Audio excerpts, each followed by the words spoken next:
I'm going to talk about eating plans, insulin, and blood sugar. Now, always, not every single presentation, but every single week, I have patients that I'm seeing that will come to the table with a question that really gets me thinking, gosh, this is a community-based discussion. I bet you everyone has these questions. So I've got to walk people through how this looks. So I want to start from the very beginning. If you want better brain health, there are certain things that you got to do. The first thing, better brain health, is everyone needs a little bit light exposure. For those who are managing assisted living communities or senior living centers, this is actually a little bit more difficult because people are inside most of the time.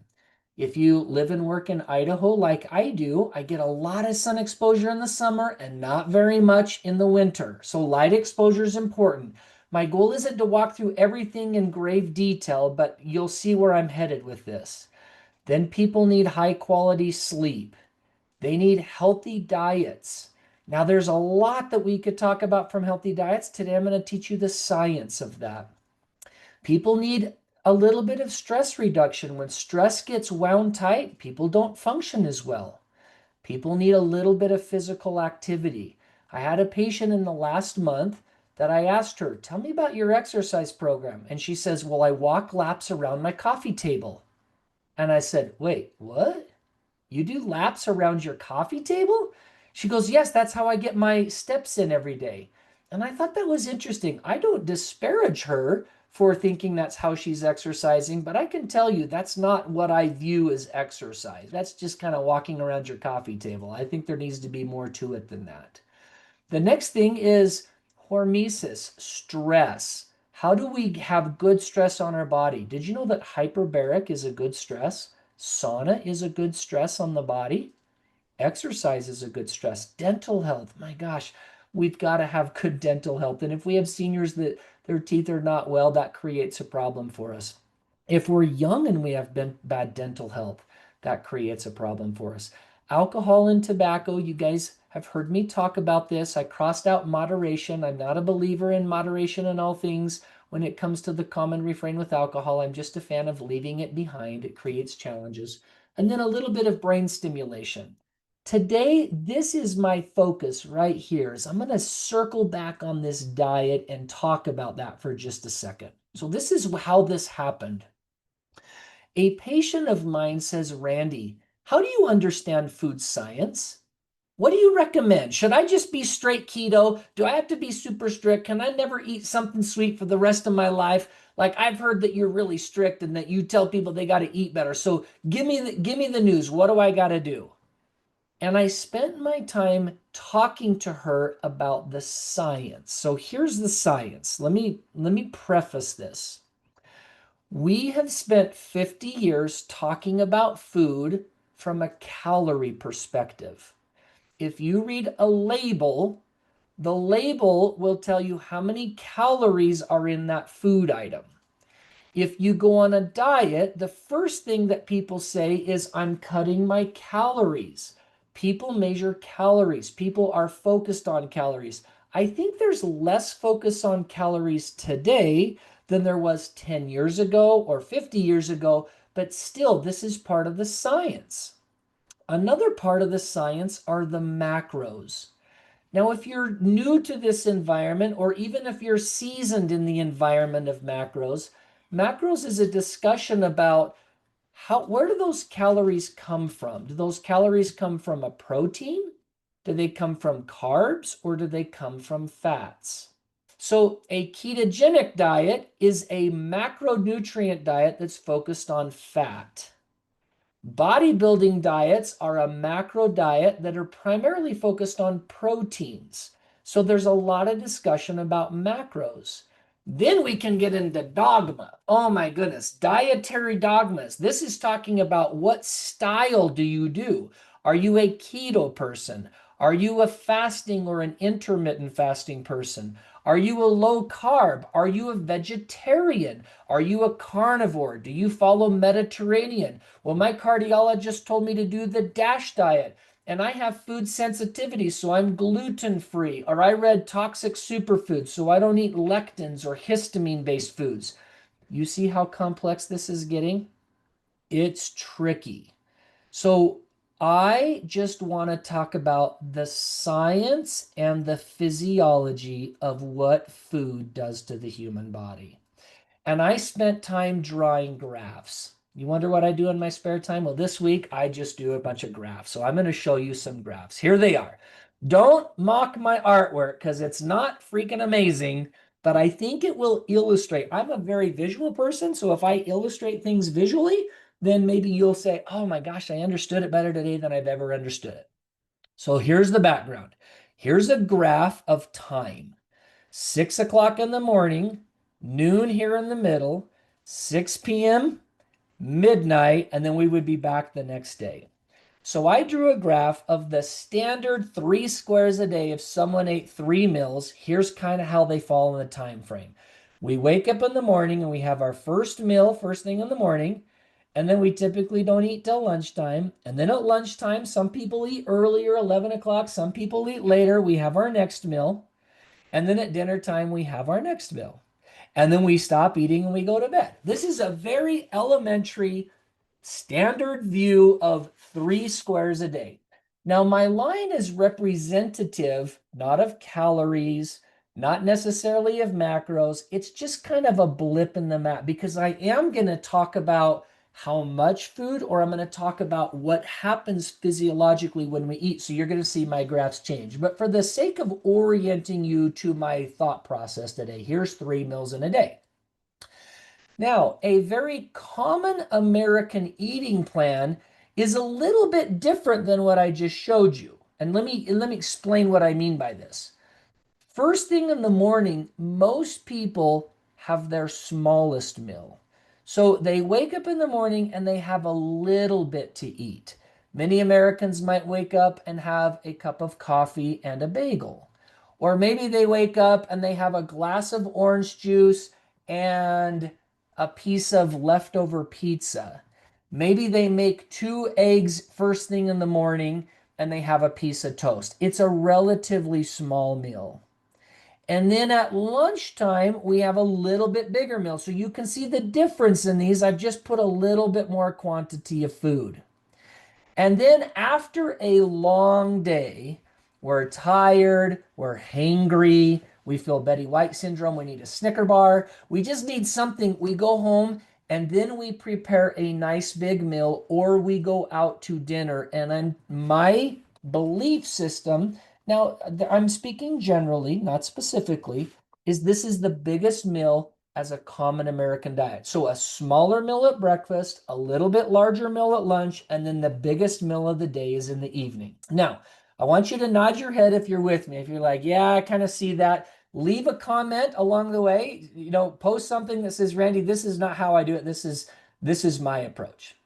Let me show you a more common American eating pattern. And I've condensed it a little bit. So now here we go. Same relatively small breakfast, then a little bit bigger lunch. Then we have our biggest meal of the evening and dinner. And if you're at the Vawdrey household, we break out a little dessert, and then we turn on a sporting event and we have a snack. And then the kids want, little Daisy wants some chocolate milk, or my daughter wants some ice cream. So we snack up until it's time to go to bed. This is I think it's actually more common to eat this style than this previous style. Most people don't have their biggest meal and then clean up the kitchen and put it away. They have their biggest meal and then they snack and knick-knack up until the time they go to bed. Now, if they go to bed at 10 o'clock, they turn that off earlier. If they go to bed at midnight, this might continue for a little while. So that's part of the problem. And Carol said, Randy, what about snacks? So I could redraw this with some snacks in here, or I put some little blips in between the meals. So this might be a small blip here and a small blip here. I'm going to do some drawing with you at the end, Carol, and we can talk about that because I agree I haven't listed snacks in there. So let's go to the next one. If you're a faster, if you believe in the dogma of intermittent fasting, here's your graph.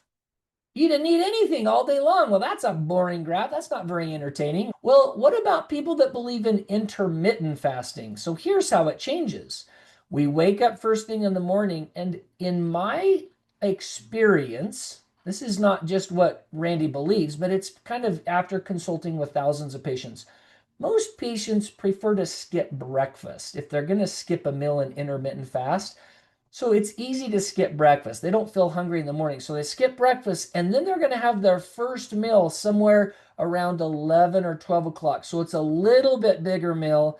And then they have their dinner. So, and I drew this graph with no snacks. So intermittent fasting, we don't eat until midday, a little bit. Then we have a little bit more at dinner time. And we're going to turn it off because we're going to go back to intermittent fasting the next morning. So there's what that graph would look like, my skipping of breakfast. Now, let's look at an intermittent fast where we skip a little bit later. So now we're skipping all the way through noon, and we might have our first meal about 2 or 3 o'clock in the afternoon. And then we typically don't eat as much. When you do intermittent fasting, you don't feel like devouring the entire kitchen. That's speaking generally again. So some people get really hungry, but we're going to skip until 2 or 3 o'clock, have a meal there. What if you're an OMAD? Have you guys heard that term before? That's a common term in dietary dogmas. It's called OMAD, or 1 meal a day. And this is where we do intermittent fasting and we have an eating window. In this dietary dogma, we skip breakfast, we skip lunch, and then at about 4 or 5 o'clock, we're going to start eating. And we're going to open this eating window. And instead of have a meal, we just kind of eat during the window. We might have a great big meal, or we start with a salad or a protein, then we add a bunch of carbs to it, and we just really fill our belly up until a certain time. In the OMAD dietary dogmas, we might finish eating about 8 p.m. and we completely turn it off. So this blip in the road only looks like that. Now, if you haven't heard some of these terms or you're not familiar with them, I invite you to try some of them. Try an intermittent fast. Skip breakfast. Try an intermittent fast and don't eat till 2 o'clock. Try an OMAD, 1 meal a day. I bet you some of you guys have done this and you didn't even realize that there's an entire scientific arena built around these models, like there is with OMAD. Now, I'm going to shift gears a little bit and I'm going to talk about blood sugar. So I drew my graph of the typical or the common American diet. Let me remind you what this graph is. It's a little bit smaller breakfast, a little bit bigger lunch, and then the biggest meal of the day is in the evening. If you are a diabetic, which means that when you eat, your blood sugar goes up and you have a hard time controlling that, here's typically what your blood sugars look like. Right? So my eating style hasn't changed, but the moment I eat, I spike my blood sugar. And I spike it, and then oftentimes somewhere in here, I have to take a little bit of insulin. And my blood sugar starts dropping, and then boom, I have my next meal. And now my blood sugar climbs again. My blood sugar is now higher after my lunch meal than it was at my breakfast. And I take a little bit of insulin, or maybe I don't. Maybe I'm on a long acting and I only use insulin once a day. Blood sugar drops a little bit, and then we have our biggest meal in the evening, and now we have our biggest spike of blood sugar. And so now we're trending into midnight. That blood sugar takes a long time to come all the way down to your baseline. In a diabetic patient, this elevated blood sugar causes disease. It is a big problem. It leads to dementia. It leads to peripheral neuropathy. It leads to heart disease, atherosclerosis. It raises blood pressure. It changes mental health issues. This is a challenge. Well, if you're not a diabetic and taking insulin, let me do a different one. Let's say that you have insulin resistance. Now, insulin resistance is kind of a tricky term. You've probably heard me lecture about that in the past. I like to call it hyperinsulinemia instead of insulin resistance. But let me put on there the typical meal plan. So the purple line is the common American diet where we have our moderate breakfast, a good sized lunch, and a good sized dinner. Now the red line is, or the purple line, I'm sorry, the red line was my regular meal. The purple line's now what my blood sugar is doing. So if I'm insulin resistant and non-diabetic, I don't get an elevated blood sugar. My blood sugar kind of tracks right along with my meals. For simplicity's sake, I drew it to almost be equal, but a little delayed. So you see that I eat, and then within 15 minutes, my blood sugar goes up a little bit higher, and then a little bit higher, and then same with the evening meal. This is really common if you're tracking blood sugars. But if you're insulin resistant, guess what happens to your insulin level? Boom, here's your insulin. Now look where my starting line is down here at the bottom. My insulin is not low. My insulin's actually starting at a higher baseline because I have insulin resistance. So it's already a little bit elevated. This might be a fasting blood sugar of 10 or 12 or 15, or excuse me, a fasting insulin of 10 or 12 or 15. And then as soon as I eat, my insulin spikes and my insulin level comes way high. Now, my blood sugar is still controlled. I'm a non-diabetic, but my insulin is elevated because I'm insulin resistant. And as insulin starts to come down, I eat again. So the red line is my meal, the purple line is my blood sugar, and now I've spiked that insulin again at the second meal. So look, my second meal insulin is higher than my first meal insulin. Insulin's not dropping very quick. As it settles and starts to fall, now I have my dinner meal, the red line. My blood sugar is starting to creep up a little bit more, but look what happens to my insulin. Oh, I have a problem now. This insulin is very elevated and it peaks out somewhere late into the evening after midnight, and then it slowly starts falling. And when it falls and I come back to my graph, look, it never fell to this low level again. It's just barely made its way down and it's still a little elevated. So I have found it fascinating that many doctors do not follow insulin levels. They'll follow your blood sugar, but they're not tracking insulin. Just before our meeting today, I was on the phone with a physician out of Utah who's asking me to help him build a dementia treatment program. And I asked him, "Are you tracking insulin?" And he says, "No, I've never followed it ever." And I said, "Well, this is something you're going to want to do. How do you know if your patients are insulin resistant?" And he says, "Well, look at this purple line right here. I know their blood sugar's just starting to track a little bit elevated after their meal. Maybe their A1C is 5.9. That's how I know." And I'm like, yeah, that's one way you can do it. The problem is you don't know how much insulin is required to keep that blood sugar right there. That insulin could be here, or that insulin could be clear up here and peak really high. And he's like, oh, that's a good point. I guess I need to start following those. That's not common practice. What if they have really severe insulin resistance? Well, here's the eating plan again. Remember, this is not blood sugar. This is your eating plan. There's your blood sugar. If you have severe insulin resistance, it looks like this. The starting insulin is clear up here. Remember, it's not before mild insulin resistance. My baseline was a little bit lower before breakfast. Now I'm starting with a fasting insulin of 20 or 25. And the moment I eat, oh, it just gets pegged to the max. Insulin climbs and climbs and climbs, and it reaches a high point sometimes in the middle of the night and then slowly starts finding its way down, but it never gets down very far. This is terrible insulin resistance. Here's what this means from a physiology standpoint. The pancreas is pumping out insulin all day long. It's a major stress on the pancreas. Eventually, that pancreas is just going to poop out. It's going to say, look, I'm exhausted.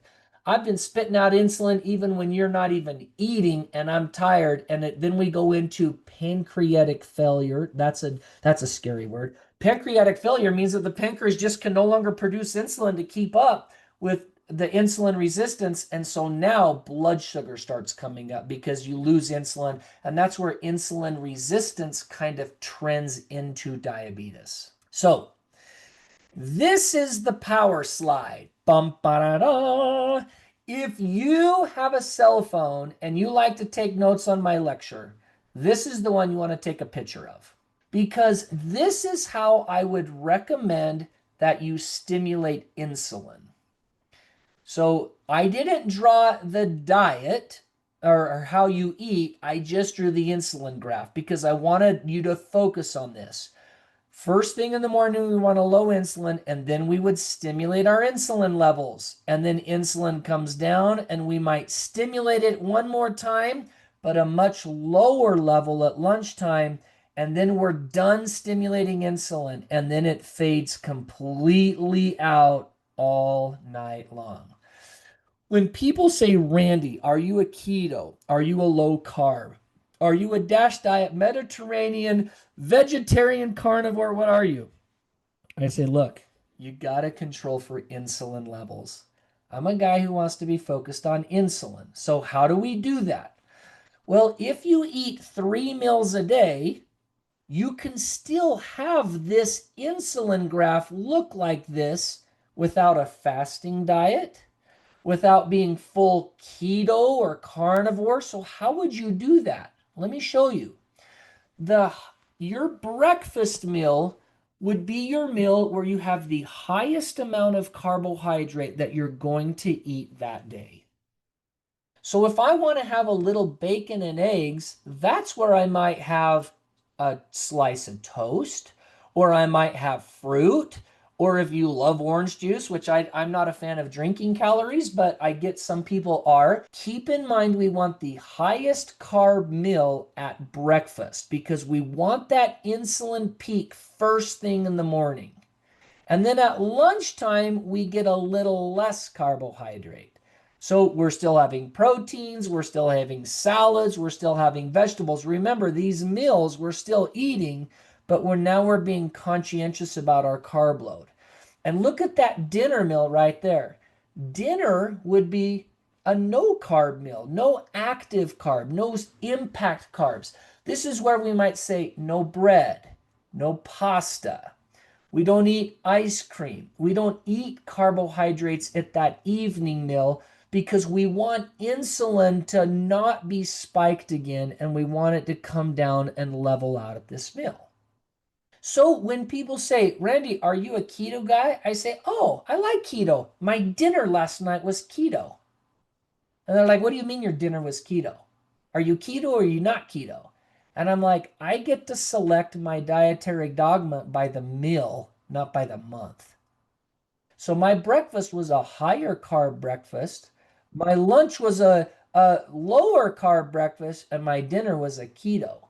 So at this dinner meal, this is the perfect time to have a nice ribeye, or to have a nice salmon fillet, or to have a couple chicken breasts, because I want to keep my protein up. I want to fill my belly. And then I have a big dinner salad with some nuts and seeds and some ranch dressing or whatever. I want to keep my fats up and I want to fill my stomach, but I don't want to stimulate insulin before I go to bed.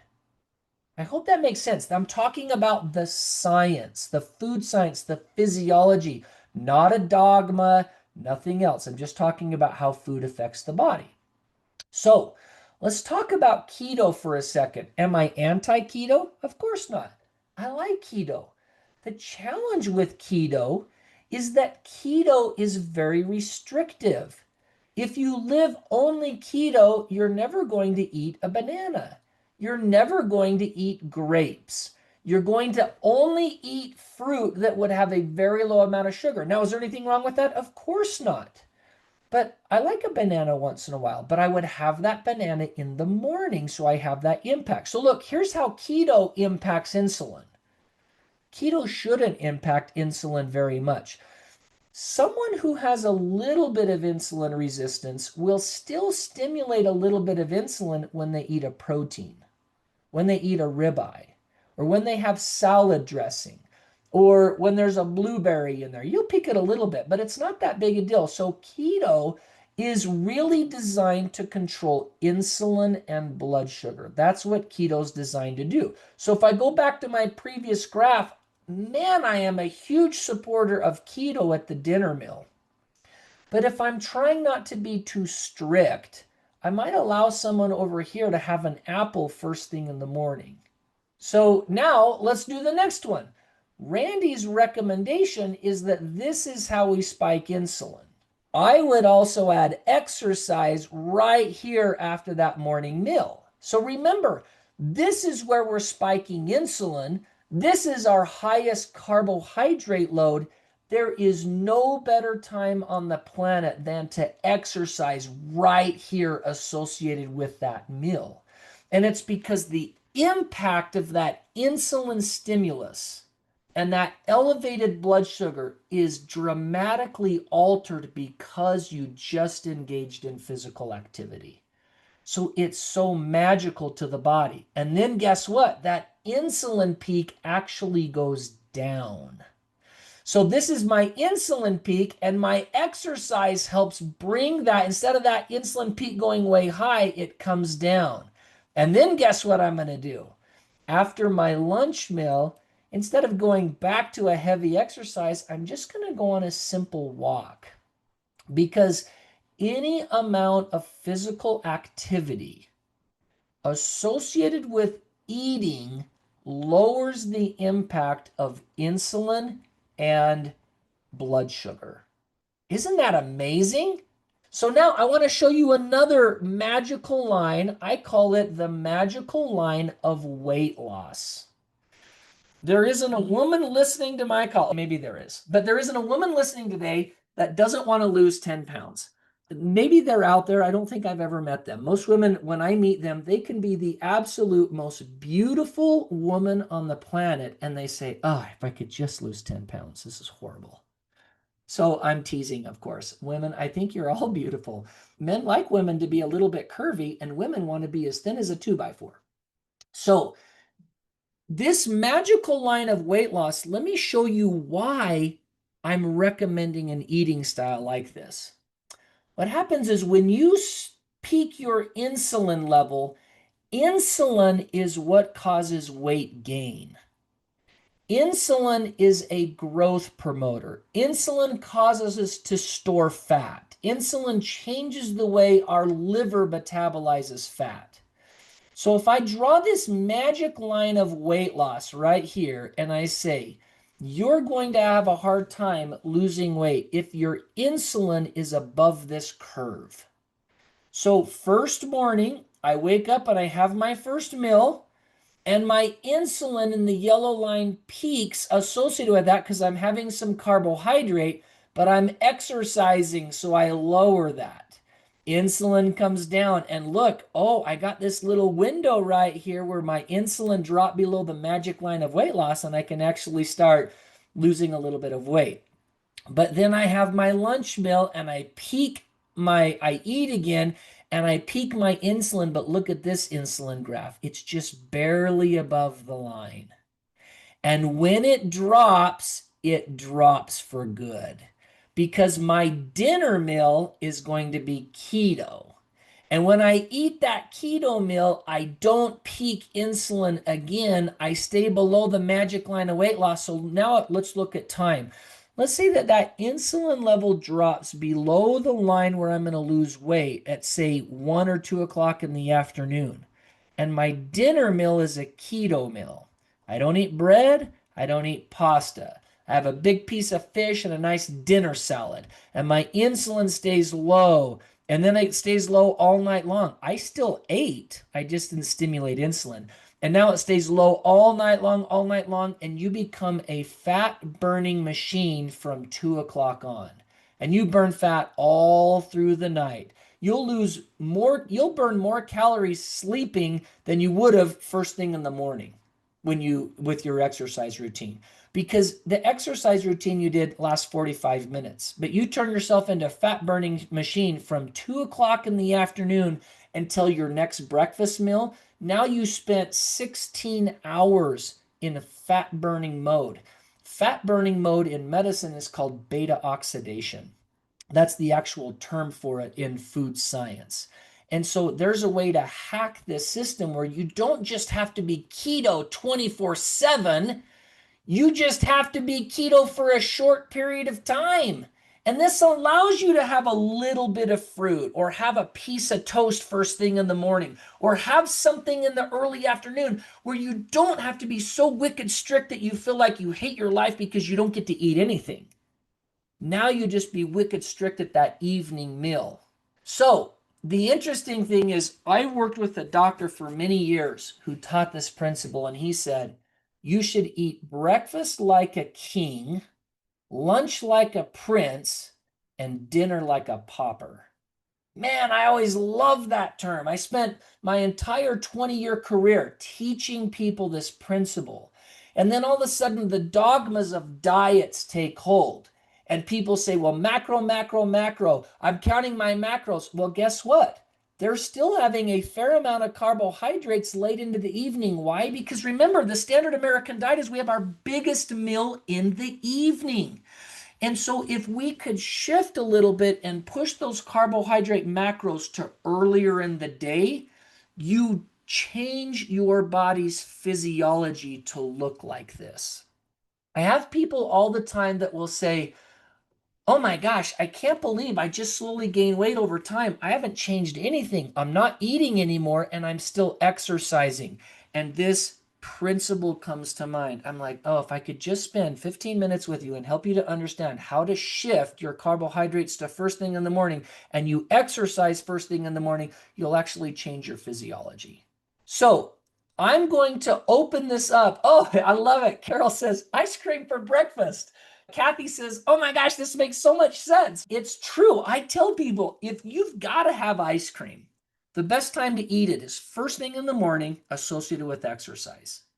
Now, it seems so weird for me to even say this. Why in the world would I say eat ice cream for breakfast? Of course, I'm not suggesting that. But to Carol's point, if there was a time that was better than any other time, it's first thing in the morning associated with exercise.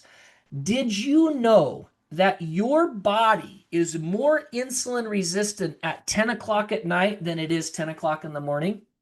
That is just purely a function of physiology. When you wake up in the morning, your growth hormone is peaking, your thyroid hormone is on the rise, your testosterone levels are on the rise, your cortisol level is at its highest point. Everything is peaking in the morning. God designed it to be that way so we could wake up from a deep sleep. He made our engines to roar at 6 o'clock in the morning. He made our engines to settle down and go to sleep at 10 o'clock at night.